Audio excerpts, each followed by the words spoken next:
Tribunal sementara itu, Presiden Joko Widodo juga turut menghadiri konferensi tingkat tinggi atau KTT luar biasa Organisasi Kerjasama Islam atau OKI di Riyadh, Arab Saudi pada Sabtu 11 November 2023. Dalam pertemuan ini khususnya membahas konflik perang Israel dan Hamas. KTT tersebut dihadiri para pemimpin negara Islam, di antaranya ada Presiden Turki Recep Tayyip Erdogan. Kemudian ada Perdana Menteri Malaysia Anwar Ibrahim.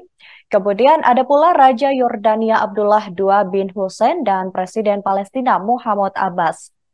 Dalam kesempatan itu, Jokowi juga menegaskan agar KTT OKI harus mampu untuk menghasilkan hal-hal yang konkret sehingga kekejaman Israel di wilayah Gaza dapat segera dihentikan.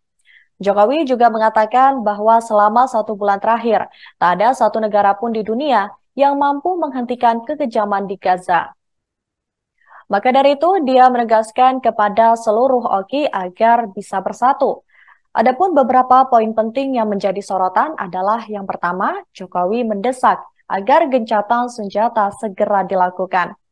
Menurutnya, tanpa gencatan senjata, situasi tidak akan segera membaik.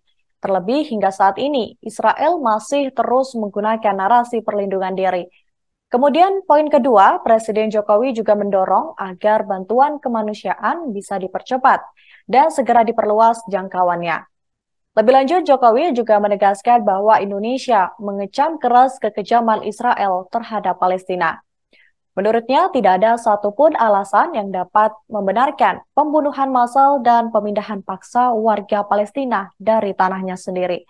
Presiden Jokowi pun turut bersyukur bahwa bantuan kemanusiaan dari Indonesia sudah mulai dikirimkan ke Gaza.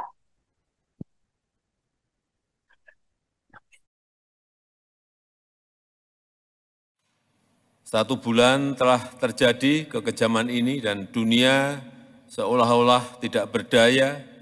Lebih dari 7,9 miliar penduduk dunia dan lebih dari 190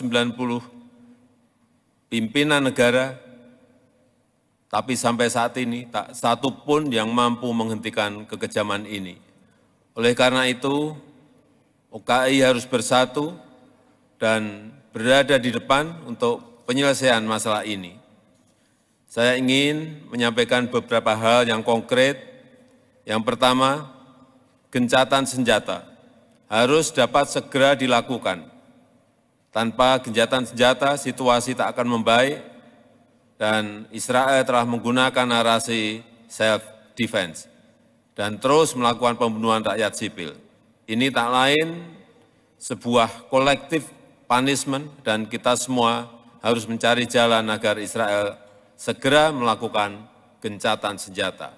Yang kedua, bantuan kemanusiaan harus dipercepat dan diperluas jangkauannya. OKI harus mengusulkan mekanisme bantuan yang lebih predictable dan sustainable. Indonesia juga telah mengirim bantuan kemanusiaan dan ke depan akan menambahkan lagi. Di sisi lain, situasi kemanusiaan juga sangat memprihatinkan. Rumah sakit Indonesia di Gaza Utara terus menjadi sasaran serangan Israel dan sudah kehabisan bahan bakar. Untuk itu, Indonesia meminta semua pihak untuk menghormati hukum humaniter internasional. Yang ketiga, OKI harus menggunakan semua lini untuk menuntut pertanggungjawaban Israel terhadap kekejaman kemanusiaan yang telah dilakukan. Misalnya, mendesak diberikannya akses pada Independent International Commission of Inquiry of the Occupied Palestinian Territory yang dibentuk Dewan HAM PBB untuk melaksanakan mandatnya.